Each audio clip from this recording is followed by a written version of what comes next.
One of the common themes that I'm hearing among trans activists is the need for acceptance and tolerance. And having been a former trans kid, I'm actually in a lot of Facebook groups for trans people. And I see the anguish that they have, this sense of wanting to be accepted, this feeling of not being tolerated, not being part of society, not being accepted. And I believe that the crux of this problem isn't that society isn't accepting trans people, but that trans people don't accept themselves. And if you don't love yourself and if you don't accept yourself as you are, then you are constantly looking externally for validation. And that's what I see happening more and more is this increasing pressure on society to not just tolerate, but to embrace and validate these people who are so damaged. And one of the reasons they're damaged is because our society is telling them that they can be born in the wrong body and then affirming the idea that there's something inherently wrong with their body, so much so that they can't be happy until they change their external appearance. And this is a really, really sad narrative, and it's incredibly damaging for these people. Because if you're born in the wrong body, you're basically saying that you're stuck for life in the wrong place. And the only way that you can find happiness is if outsiders tell you, oh, no, it's okay. That body that you were born in doesn't look anything like that body you were born in. I accept you as something that you're actually not. And that's the only way these people can feel okay. And I can't figure out how we got to this place, honestly. But I believe a lot of it is that, generally speaking, we are being taught more and more to try and achieve an expectation of how we should look in ways that are pretty much impossible for most of us, without surgery or without a great person to help us apply our makeup and clothes every day. The expectations, especially for women, are absurd. But children are getting these messages as they're young. They're not getting the kind of love that they need at home because they're being put into daycare very early. They're not being, their parents are busy and stressed. We don't have the kind of communities that we used to have. When I hear about my husband talking about his childhood, even though it wasn't always an ideal childhood, he had a community. He had a group of friends that he grew up with in his neighborhood. Everybody knew each other. Now we don't have that. We live in these houses and we're connected to people via the internet, but we really don't live in communities.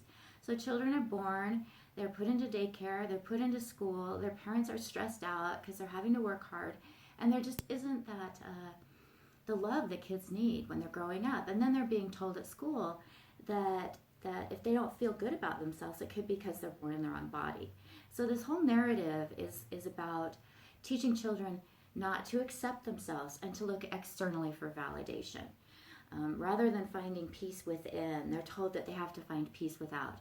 And they're told that until society validates them, that they can't have peace inside. And this is just the opposite message we should be teaching kids. This is just the opposite message we should have as a society. We should be teaching people to love themselves as they are, to accept themselves as they are. Can you imagine how someone like Stephen Hawking, who basically is stuck in a body that cannot move due to his illness, he's dead now, but most of his life he was stuck in a body that didn't work. And yet he went on to do amazing things. He wrote books without the use of his body.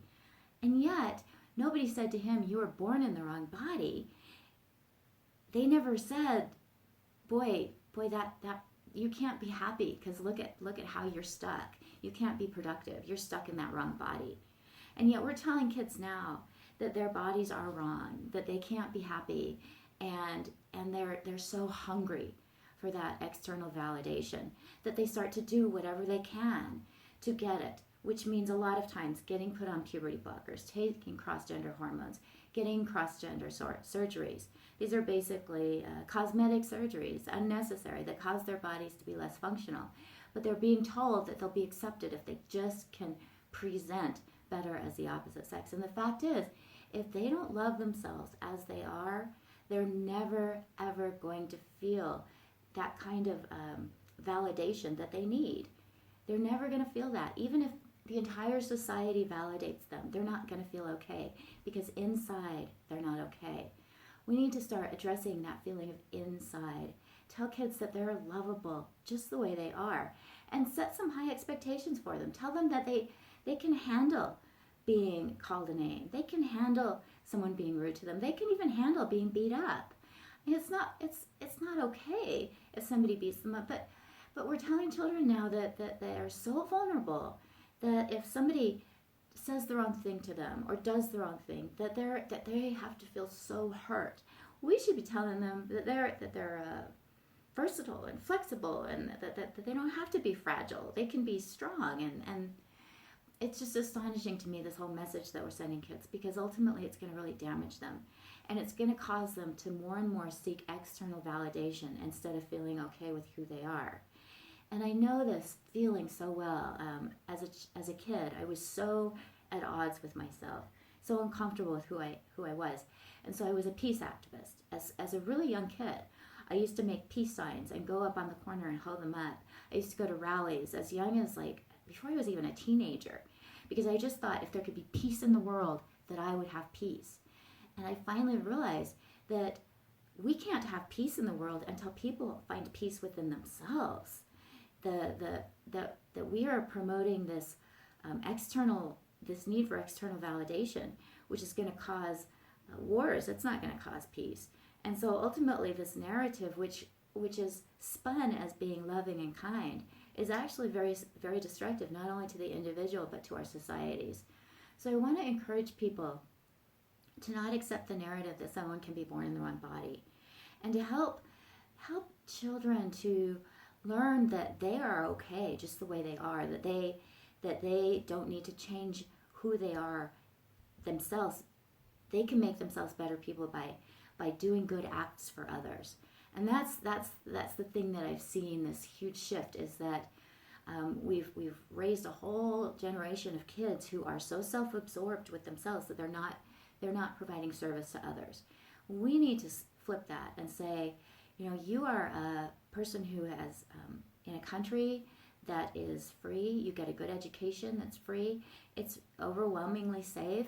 Rather than focusing on yourself and how you want to be and how you want people to treat you and how you want to look, use your energy on others, serve others, because when you start serving others, you start to realize how comfortable you are, how well off you are.